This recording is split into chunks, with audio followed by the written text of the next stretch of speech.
Mid day মিলের টাকার হিসেবে গড়মিল কাঠগড়ায় হুগলি বলাগড়ের পাঁচপাড়া প্রাথমিক বিদ্যালয়ের প্রধান শিক্ষক।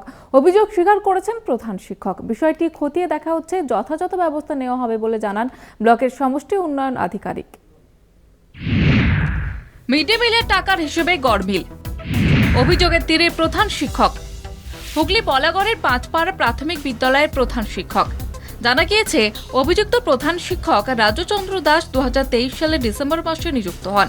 প্রথম কয়েক মাস পরেই বিদ্যালয়ে অনিয়মিত আসতেন, ফলে বিদ্যালয়ের মিড ডে মিল প্রায় বন্ধের মুখে পড়ে যায়।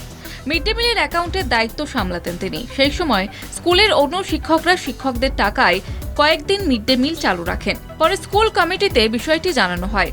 অভিভাবকরা ভিএমসি এবং বিডিওকে লিখিত অভিযোগ দেন। তদন্ত শুরু হতেই দেখা যায় প্রায় 60,000 টাকার হিসেবে গড়মিল। গিয়ে আজ ছুটি কাল ছুটি, প্রায় মাসখানিক ছুটি নিয়েছে। কোনো মিড ডে মিলে চালাতো না।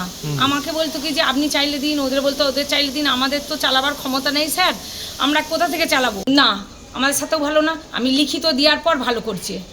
আমি লিখিত দিয়েছিলাম একদিন। আমি যে এসআইকে বলেছি, আমি খাওয়াতে গেলে। অভিযোগ স্বীকার করেন প্রধান শিক্ষক রাজু দাস। আমার কাছে নেই, আমি খরচা করেছি ওই স্কুলের পারপাসে খরচা করেছি, হিসাব বহির্ভূত কারণটা দেখাতে হয়েছে। আমি লিখিত দিয়েছি যে হিসাব বহির্ভূত ভাবে ওই টাকাটা আমার খরচা হয়েছে স্কুল পারপাসে।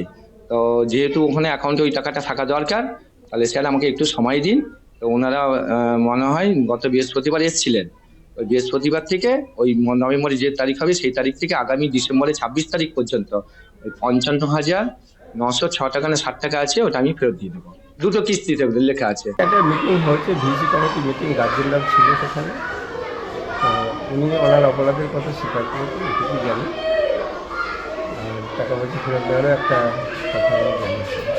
এ বিষয়ে ব্লকের সমষ্টি উন্নয়ন আধিকারিক জানিয়েছেন, বিষয়টি তারা খতিয়ে দেখছেন, যথাযথ ব্যবস্থা নেওয়া হবে। বলাগড় থেকে দেবেশ চক্রবর্তীর রিপোর্ট, কলকাতা টিভি।